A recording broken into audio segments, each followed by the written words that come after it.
This video will expose D.C. organized crime, America's domestic enemy that pits us, its sovereigns, against one another in an endless divide-and-conquer war as it enjoys the world's most successful counterfeiting, fraud, and racketeering operation. We'll introduce 20 sweeping reform laws that AmericaAgain will force through Congress to arrest these tragic crimes. How will we the people force these reforms through? We will introduce the AmericaAgain indictment engine, the long-overdue enforcement mechanism for the U.S. Constitution that, unlike elections, does not require majorities.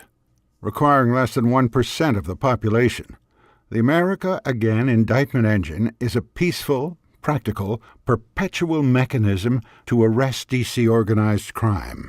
When faced with tyrannical or corrupt government, citizens have chosen a range of responses, from doing nothing at all to armed revolution. Because America's schools no longer teach history or the Constitution, and American media adds no light to the darkness, millions of Americans now mimic the tactics of powerless populations, oblivious to the lawful power that has been ours all along. Americans wonder, do we the people have the authority to enforce the Constitution? Indeed we do. Americans won that power only after much blood and sacrifice. Finally, on July 4th, 1776, the American people delivered our Declaration of Independence to the world. The American colonies became free and united states. After 6 years operating as a loose alliance, the sovereign states finally ratified our Constitution, the longest surviving written constitution on earth, and history's only example of citizens through sovereign states giving birth and setting limits to a federal government. The elite class transformed Washington, D.C. into a veritable city-state. From the servant of the people, it became our fearsome new master. Posing as the liberator of slaves, a powerful new federal government enslaved the formerly sovereign people and states that had created it.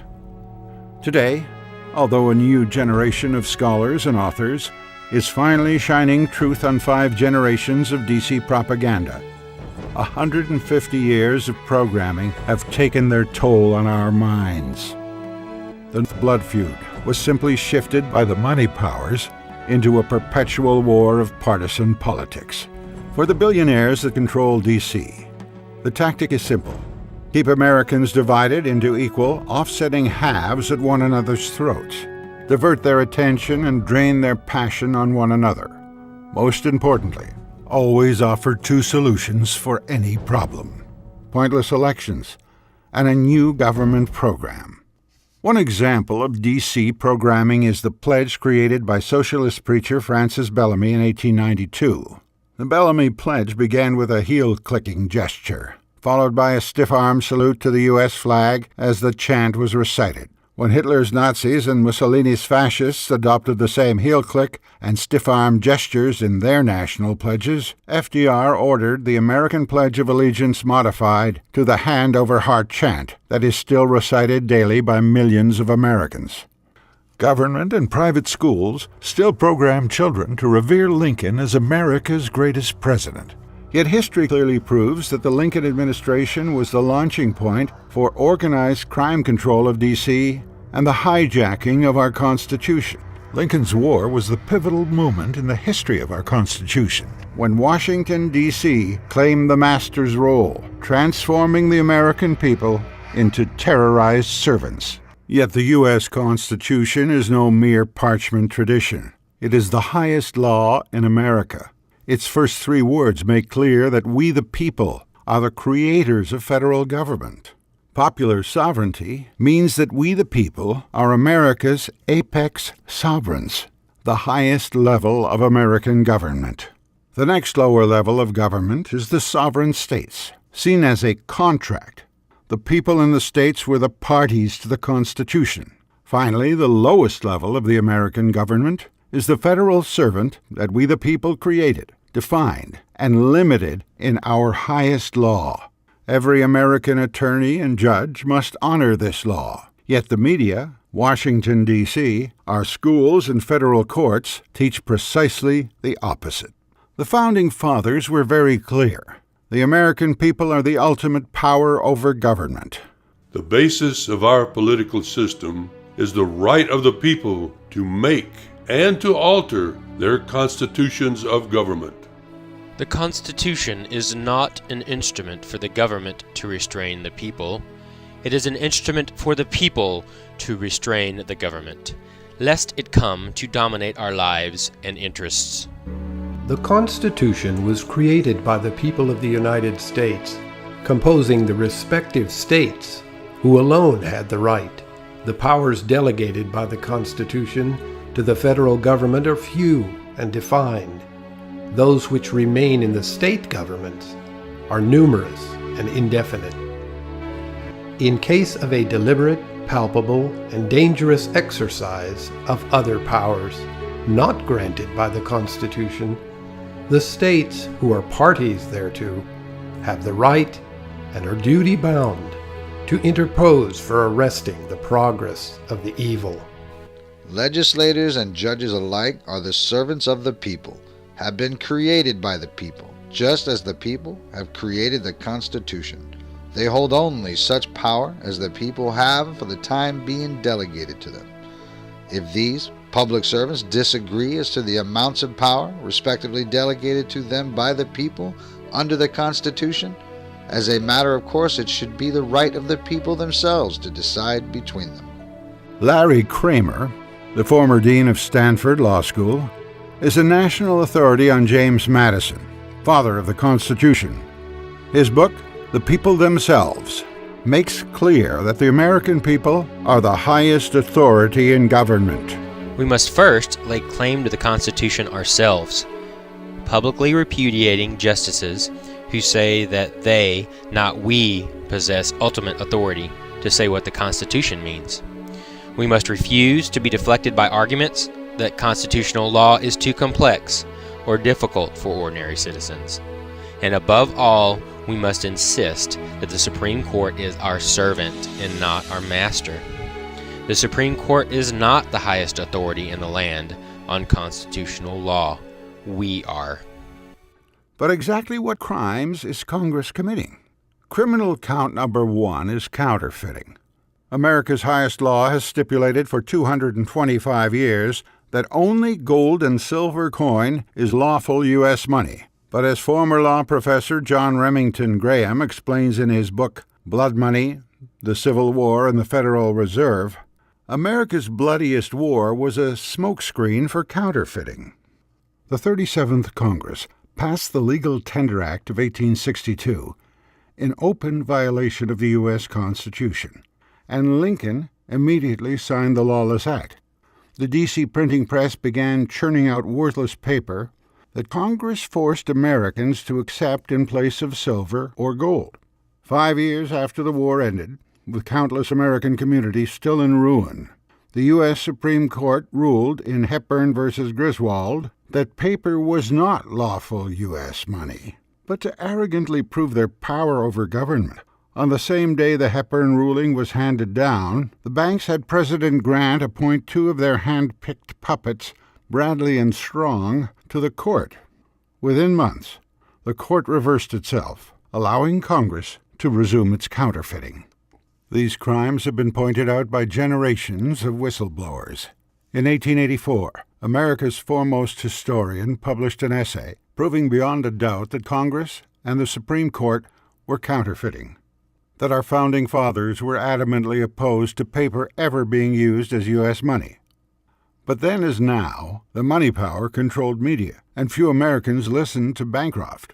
What came next for America was a tragedy in 3 acts. The bankers' strategic plan to make Congress hand over its counterfeiting operations. Act 1 was the Panic of 1907, begun by banker J.P. Morgan and his allies, engineering a downturn in the stock market.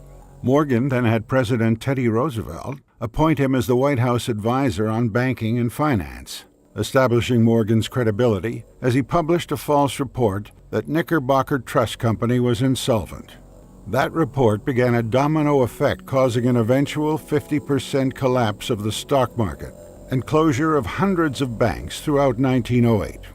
For Act Two, industrialist Nelson Aldrich took the stage in D.C. organized crime. With a business background in railroads and slave labor African mines and rubber plantations, and 25 years in Rhode Island machine politics, Aldrich also had family connections as father-in-law to John D. Rockefeller Jr. Thus, the Wall Street press was chillingly accurate in labeling the powerful U.S. senator the general manager of the nation. After recruiting fellow industrialists, Senator Edward Vreeland of New York, to pass the Aldrich-Vreeland Act, the curtain rose on Act 3. Aldrich convened a clandestine meeting at an exclusive retreat on Jekyll Island, Georgia.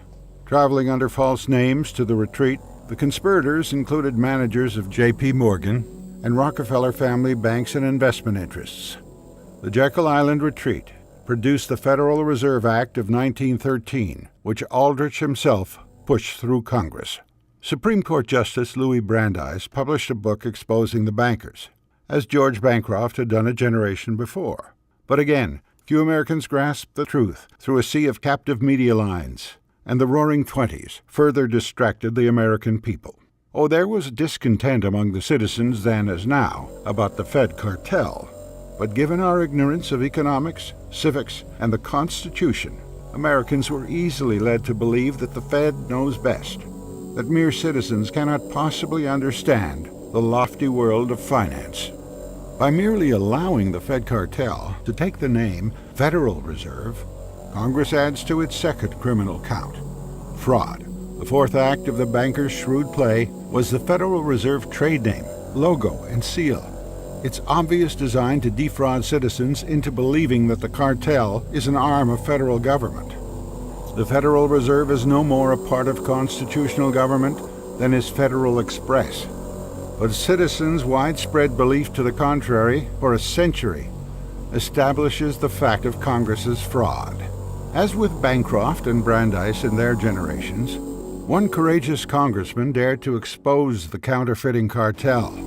This act establishes the most gigantic trust on earth. When the president signs this act, the invisible government by the money power, proven to exist by the money trust investigation, will be legalized. The money power intimidates the legislative and executive, both of the nation and of the states. I have seen these forces exerted during the different stages of this bill. But once again, with the money powers controlling America's media, most citizens never heard the truth. In the Fifth Act, the banking industry allied itself with a vast and growing military industry to push Americans into two European wars. As with the Bellamy Pledge, Norman Rockwell Art, and much more, the war industry's advertising convinced Americans that foreign wars were now every American's duty. Shocking images in American theaters of European destruction was enough to make Americans take sides, even to offer their own lives for a cause nowhere authorized in our Constitution. As the bankers used Lincoln's War as distraction, World War II allowed the Fed cartel to raise the curtain on the final act in its deadly play. Calling a conference at Mount Washington Resort in Bretton Woods, New Hampshire, using the name of the American people without our consent, the cartel left no choice for the 730 delegates from the 44 Allied powers but to accept the Bretton Woods Agreement. With their economies devastated, their cities in ruin, and no productive capacity with which to dig out, the delegates were forced to accept Washington, D.C.'s help, at a cost, of course. The cartel demanded that they tie their currencies to its Fed-branded paper U.S. dollar, with trade between Allied countries and all international loans now denominated in this new reserve currency, and with 35 Fed dollars equal to an ounce of gold. Now, the crime initiated by Congress in 1862 and outsourced to the Fed cartel in 1913 had captured hundreds of millions of desperate new victims around the world. There is no storyline from a tragic novel. It is the true story of history's largest financial crime, a massive fraud more copiously documented than any other crime on earth. Counterfeiting and fraud have corrosive effects on the morals of a people. In addition to destroying their economy, the Constitution has always stipulated that only gold and silver are lawful U.S. money. Fed-branded paper is counterfeit. It has no intrinsic value beyond the fact that we are given no choice by the crime cartel that controls Washington, D.C.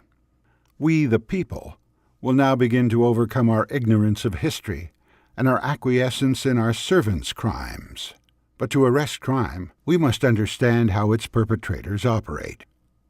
In the late 1960s, criminologist Donald Cressy developed what he called the fraud triangle, explaining the roles played by opportunity, motivation, and rationalization in the criminal mind engaged in fraud. In his book Theft of the Nation, Dr. Cressy exposed a multi-generational alliance between the Italian mafia and federal, state, and city governments from coast to coast. As shocking as the book was in its time, Cressy omitted the largest organized crime operation on earth, the alliance of Washington, D.C. with the banking, military, oil, and dozens of other industries. The fraud triangle: opportunity, motivation, and rationalization. Although Washington, D.C. offers daily opportunity and motivation to defraud 300 million people, D.C. organized crime is better illustrated by a newer criminology model, Crow's Fraud Pentagon. This model recognizes two additional character traits found in every career politician: arrogance and competence. The actor must make convincing appeals to every audience, in every situation, until he closes each deal. As with its multi-generational counterfeiting crime, massive fraud being perpetrated by Congress has been conclusively documented for decades in scholarly papers, blog articles, and enough books to fill a library. Americans now expect everything to be available on their mobile devices, yet settle for 19th century electoral theater and street demonstrations to deal with corrupt government. A constitutional republic designed as popular sovereignty is controlled by a few thousand insanely wealthy families and a few hundred powerful corporations. Another major aspect of congressional fraud is its so-called entitlement programs. The term Ponzi scheme derives from con artist Charles Ponzi in the 1920s, and more recently applied to a New York fraudster named Bernie Madoff. It involves paying off existing investors with money taken from newer investors instead of actual returns on their investment. This has been the scheme of Congress for 2 generations, with Social Security, Medicare, Medicaid, federal employee pensions, and other schemes, all of which are violations of the Constitution. With Congress's unfunded Ponzi promises now totaling over $200 trillion, Washington, D.C. is hopelessly bankrupt by any measure. To put its financial crimes into a law enforcement context, consider that for defrauding his victims of $63 billion, Madoff is spending the rest of his life in prison, and his family's assets were seized by the court. What must we, the people, demand our state criminal courts do to those who have defrauded us all of several $100 trillion? Congress has promised private sector workers with pensions that its Pension Benefits Guarantee Program will pay their pension if their company is unable to do so. There are 2 problems, however. First, as with hundreds of other congressional agencies and bureaus, this program is illegal. It is nowhere allowed in the Constitution. Secondly, as of November 2014, that one scam alone has mushroomed from an $8.6 billion deficit in 2013 to $42.4 billion in 2014. To get a sense of the scale of these crimes, this is $1 billion in $100 bills, and this is $1 trillion in $100 bills. Just in the first 8 weeks of fiscal year 2015, the U.S. Treasury has already been forced to issue $1 trillion in new debt instruments to pay off investors of past U.S. Treasury bonds now due. This is Ponzi scheme financial fraud on a staggering scale. Perhaps you wonder, Since everyone accepts counterfeit Fed paper as real U.S. dollars, and since millions of citizens depend on federal checks each month, why would we want to arrest Congress's crimes? Now let us see the financial collapse of biblical proportions that now faces us as a result of these financial crimes. Over $3.1 trillion in new counterfeit paper has been created since 2008, and the federal debt is now over $17.5 trillion. Congress's unfunded credit card bill is estimated at between $116 trillion and $220 trillion, while our GDP growth is near zero. Despite government's reported unemployment numbers, the real unemployment rate is well over 20%, which now leaves most Americans with little to spend, making the velocity of money today approximately equal to that during the Great Depression. The Fed cartel itself has only a tiny fraction of the reserves needed to service its liabilities, yet even its Fed crime is dwarfed by Congress's allowing not only banking, but every major industry to write its own laws and to staff the regulatory bodies that supposedly control its industry, with careerists from the industry itself. In the case of banking and finance, Congress has built a financial derivatives house of cards that dwarfs the world's capacity to produce. As we approach the final days of Congress's Fed counterfeiting operation, the U.S. petrodollar was first pumped and then allowed to collapse. Yet no scheme has worked. The major trading nations buy gold at a record pace, as China and Russia face even greater problems than Washington, D.C. This is the point in history at which the war industry awaits its cue to give cover to the world's politicians by sparking a world war. Yet even in the midst of all this criminality, let us consider America's strengths. Today, although wages are declining, we are as productive as ever, with the average American far outproducing the average Chinese worker. America still enjoys the most productive population and natural resources on Earth. We the people can put an end to Congress's 152 years of counterfeiting, forcing it to return to the lawful money we stipulate in the Constitution. But above all, our Constitution is still the most magnificent system of government on Earth, and we the people must enforce it. The third criminal count against Washington, D.C. is grand theft of state land and resources nowhere authorized to federal government. Prior to our present Constitution, the Continental Congress defined an American township as a square parcel of land 6 miles on a side. In Article 1, Section 8 of the U.S. Constitution, we the people stipulate that purely federal land will be only 2 things. First, a 10-mile square parcel of land, the District of Columbia to be the seat of federal government, an exclusive legislation realm of Congress. Secondly, we the people stipulate that the federal government may purchase parcels of land from the states, with their consent, to build forts, arsenals, and other military facilities. As we have seen, our federal servant massively increased its control of our lives and liberty in the 20th century. Americans in the western states resisted the crushing arrogance of a growing army of federal bureaucrats 4 decades ago, in a contest labeled the Sagebrush Rebellion. These citizens were no rebels, yet they failed to arrest D.C. organized crime because they failed to see past bureaucratic federal agencies to their masters in Congress. The federal courts diffused the Sagebrush Rebellion by employing simple fraud, citing only the first portion of Article 4, Section 3, Clause 2. The federal courts conveniently left out the last critical 5 words of that clause. As just discussed, we the people limit Congress's power of legislation to only 2 specific places, within the 10-mile square Washington, D.C., and within military land purchased from the states with their approval. In the final words of this clause, we the people stipulate that nothing in the previous words can be construed against a state's claim on its own lands. As its sovereigns, our ignorance of the Constitution has cost us dearly. Today, although Utah and a handful of other western states are attempting to evict the federal squatter from their public lands, Washington, D.C. still occupies over 640 million acres of sovereign state land. extracting billions annually in oil and gas revenues.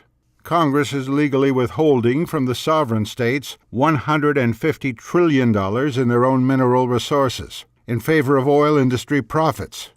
As a 2012 Government Accounting Office report reveals, the Green River Formation in Colorado, Utah, and Wyoming holds as much recoverable oil as the rest of the world's known oil reserves combined.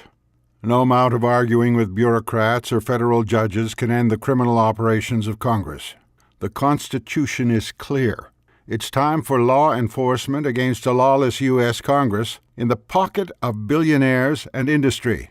The fourth criminal count against Congress is international racketeering. We have seen how the Fed cartel took over Congress's counterfeiting operation in 1913, foisting it on the world 30 years later in alliance with the military industry. Now let us consider that industry itself.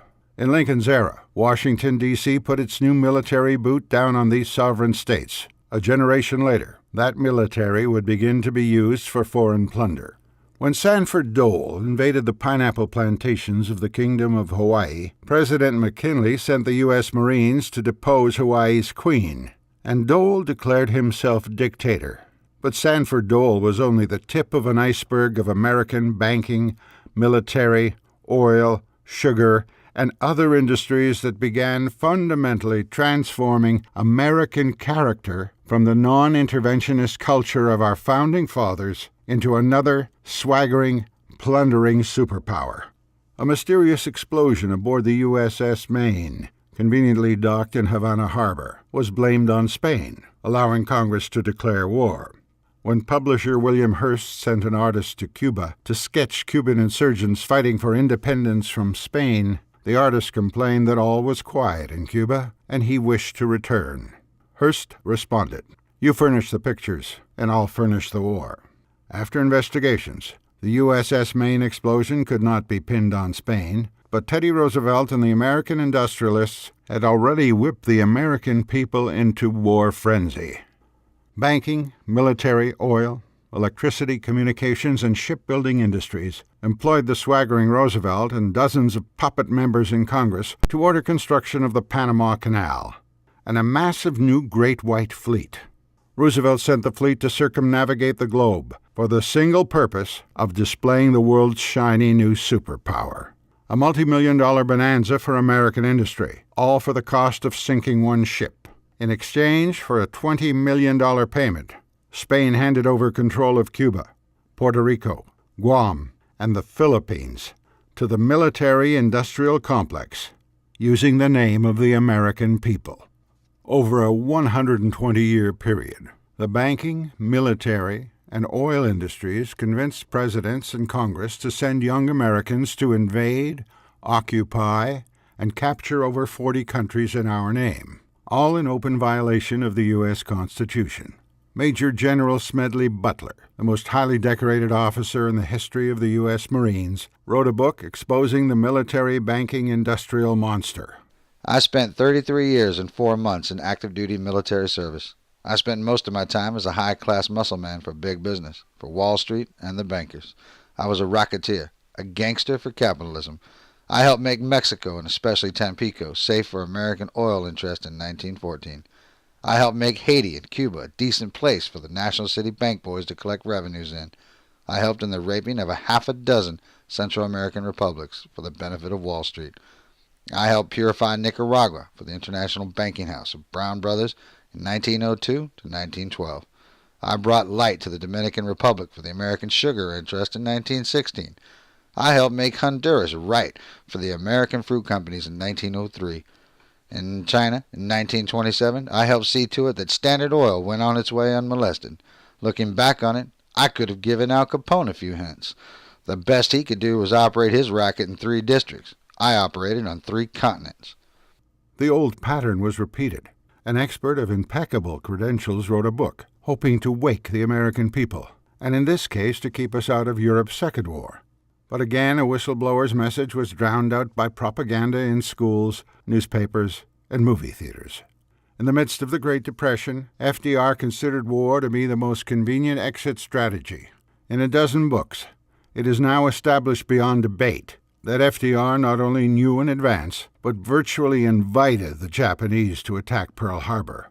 His mission? Anger the American people and create a constitutional pretense to enter Europe's war.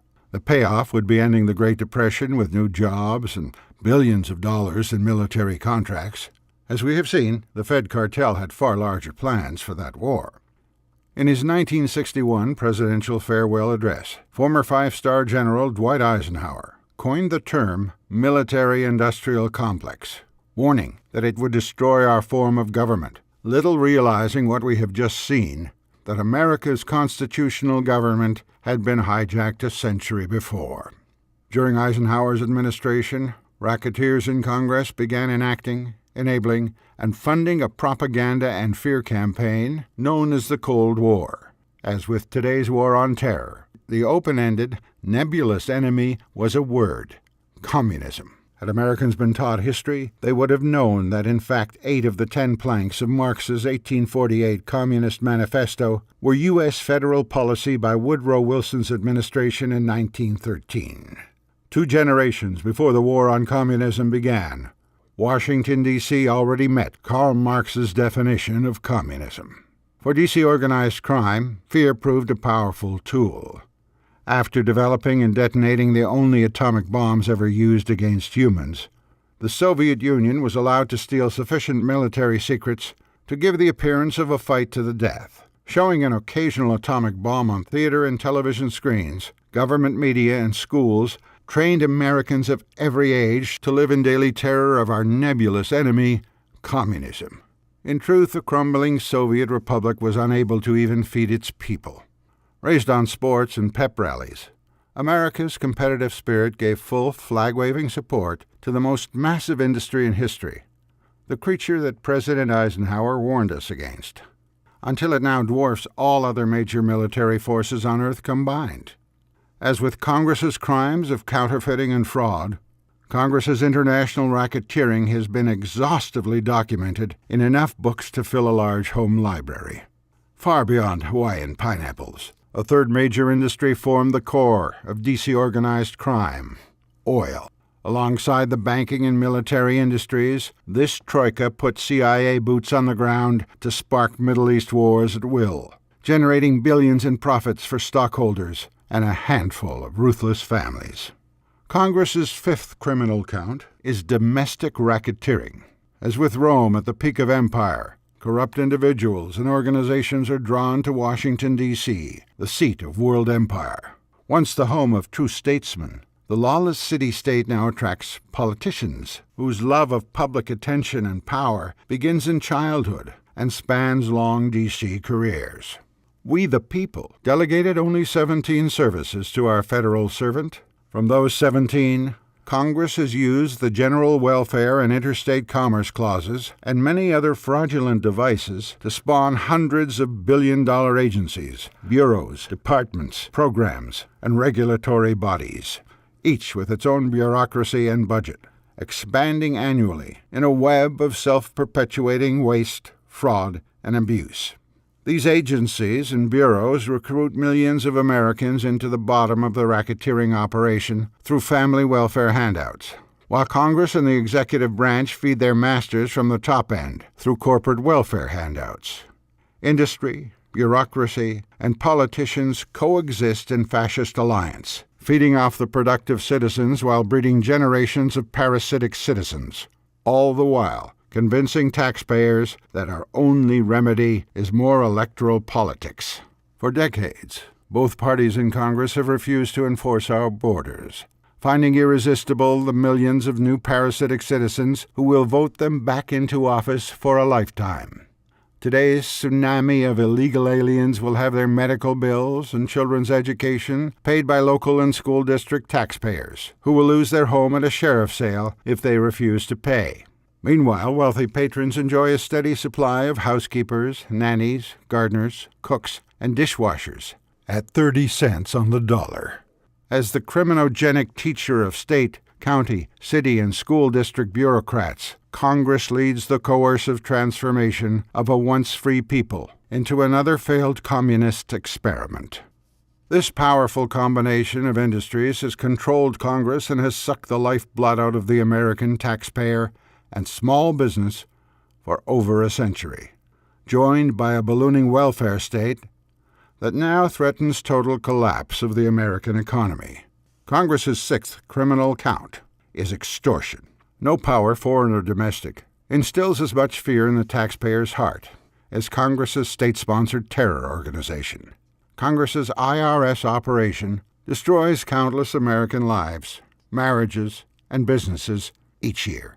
After leaving the agency in disgust, the first and last official historian of the IRS wrote a book exposing its systematic corruption. But as with other whistleblower books, Shelley Davis's book could not outweigh government propaganda and terror. Now, Congress plans to carry racketeering and extortion to a new level. And be assured, the GOP is only interested in tweaking the massive new racketeering scam for its own uses rather than stopping it. The seventh count against Congress is its daily violations of the Fourth Amendment. As with other crimes, there is a veritable library of well-documented books detailing how our federal servants read our emails, record and store our telephone conversations, track our travels and purchases, and more, all in total violation of our highest law. Now more intrusive than agents in the former Soviet Union, the swarm of federal alphabet agencies has transformed America into an Orwellian police state. Here again is the tragic pattern. For a decade, Fox News analyst Judge Andrew Napolitano has written and spoken passionately to Americans about Washington, D.C.'s criminal infringements of our liberty. But Americans have no way to arrest the crimes. Ending this massive organized crime is the mission of AmericaAgain, to recruit, train, support, and organize the American people to begin enforcing the U.S. Constitution against the criminal element in the U.S. Congress. Let us remember the hierarchy of American government. We, the people, will pursue only our own members of Congress in our own state criminal courts, rather than attempt to stop every criminal in all three branches and the bureaucratic agencies. We, the people, will oversee law enforcement on our terms, in our jurisdiction, where the perpetrators have their official residency. In deciding how best to indict our members of Congress, we review basic civics. Before our present Constitution, we the people and our sovereign states had courts of law. Then, on our behalf, the sovereign states, as parties to the Constitution, created the three branches of our federal servant government, including the U.S. Supreme Court. In Article 3, we the people then authorized Congress to create inferior courts of its own to resolve matters purely federal. But since all three branches of our federal servant have long been co-conspirators in organized crime, we dismiss the idea of the inferior federal courts. It would be ludicrous to look to the servants of our criminal servants to arrest their crimes. When victims in a state bring a criminal complaint to their state grand jury against another resident of their state, federal courts have no jurisdiction. If the defendant happens to be a member of Congress, the federal courts also have a conflict of interests. This brings us back to the higher courts, those of our sovereign states. In the Supremacy Clause of the Constitution, we the people stipulate that the Constitution is America's supreme law, and the judges of every state shall be bound by it. This means not only that all judges will obey the Constitution, it also means they will enforce it. When one perpetrator of infamous crimes is the U.S. Supreme Court, that fact disqualifies it from adjudicating the matter. This operative popular sovereignty was offered by Alexander Hamilton in the 28th Federalist as a guarantee to the delegates of New York to entice them to ratify the new Constitution. Hamilton warranted that we, the people, can employ our state servants to arrest our lawless federal ones, and our federal servants to check lawlessness in our state servants. In all cases, Hamilton assured us, we, the people, would preponderate. This is the lawful power that we, the people, have always possessed but never exercised. Now, we must begin a new way of life, responsible sovereigns enforcing our highest law at last. AmericaAgain will do this by having its members present an immunity offer to each member of Congress as part of its Good Guys campaign.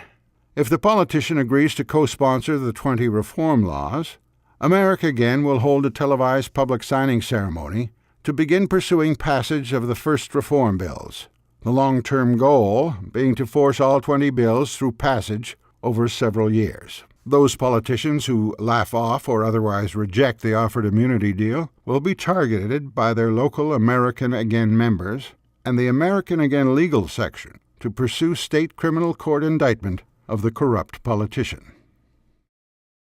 A majority of Americans will never take on the responsibility of self-government. But law enforcement does not require majorities as electoral politics does. To operate effectively, the AmericaAgain indictment engine will require less than 0.5% of the adult population. As it builds membership to support fully staffed operations, AmericaAgain will recruit as many honest members of Congress as possible. Then we'll launch the indictment engine, with 3 identical cases in 2 large states, so that even if a prosecutor, judge, or grand jury is paid off or intimidated, 2 courts will remain to hear the same historic cases in the state in the same calendar period. This will make it difficult for organized crime to turn back this page in history. Some may believe that every member of Congress can plead ignorance, or simply deny that they ever willfully engaged in crime. Every member of Congress will be given the opportunity to sign an immunity deal and end his criminal negligence. And no one in Congress can plead ignorance to the Constitution or to the massive crimes we have just reviewed. Such implausible criminal defense pleadings failed in the Nuremberg trials and the Tokyo war crimes trials. As you have just seen, those crimes pale in comparison to the organized crime operations committed in our name by Congress with willful complicity of presidents and U.S. Supreme Courts since 1862. If we the people fail to act, organized crime will continue to act, ever more ruthlessly, and our children will have no more hope of liberty, privacy, and property than the people of Russia, China, Mexico, or Afghanistan. As with our forefathers, today we the people face a crossroads in history. Our lawless government is not a monarch and Parliament half a world away this time, but our own criminal servants who've locked us out of our own homes, are skimming our payroll accounts, and defrauding us on every hand. The largest, longest-running, organized crime operation in history must end. By law, we the people are the only power that can lawfully end it. AmericaAgain is calling America's remnant, young and old, left and right, calling those few who've had enough of talking and pointless voting, those few who stand to fight when others run, who stay to work when others quit.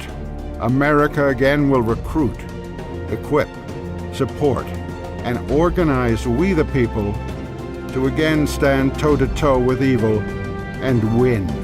We will fear God as America has too often failed to do, but we will fear no man, for it is time that our servant government fears us. We believe that there are yet a few honest statesmen in Congress, and the AmericaAgain Good Guys campaign in 2015 will show America who they are. As for the rest, a handful of criminal indictments should make believers of them. We the people now launch a new way of life, enforcing our Constitution for the rest of American history.